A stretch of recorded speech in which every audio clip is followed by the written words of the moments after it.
You know what the weird part was? Is like the trigger that actually made me realize that all of this addiction stuff is in a central part of the brain. Like it all comes from the exact same place. It finally clicked. I worked for this company and I won't say his name either because I didn't get his permission, but he had an addiction to food, which when he first said it inside my head, I'm like, how fucking ridiculous. Like, like how ridiculous, right?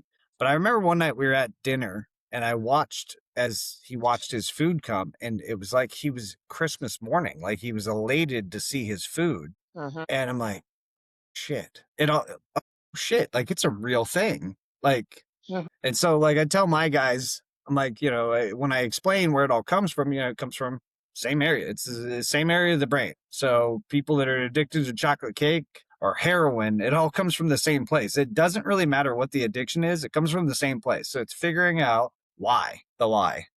Why do I need this? Why do I need this Right, chocolate cake? Why do I need to buy $400 worth of shoes off of Amazon that I'm never going to wear?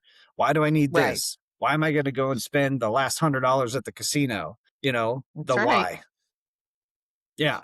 That's So, right. 'Cause that's when I stopped drinking, the first thing I started doing was shopping. And yeah. then I mean, it was like it's cross addiction, like, so it doesn't matter because you're always gonna try to find something to fill that hole until you really start working on what's up here. Yeah. I needed my fix. I You know what needed I mean? my dopamine hit. And, Yeah, and I'll even catch myself now because sure. I buy shit on Amazon mostly because I don't like going to the store, but then I'll buy some dumb shit that I probably don't need. And I'm like, really shouldn't have bought that because like I'm literally never going to use that ever for any reason. I just bought it because it was Yeah, cool.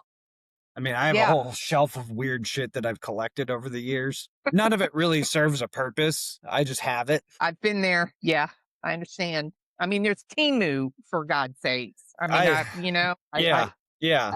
yeah. So, no, I get it. Jeremy, so what part of your story are you most grateful for today? I'm grateful that I had to do it.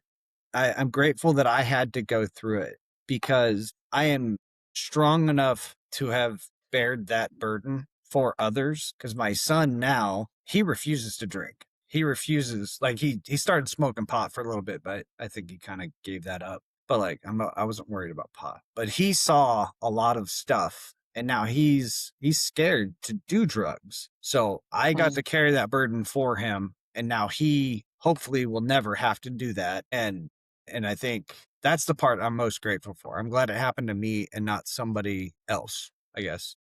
yeah.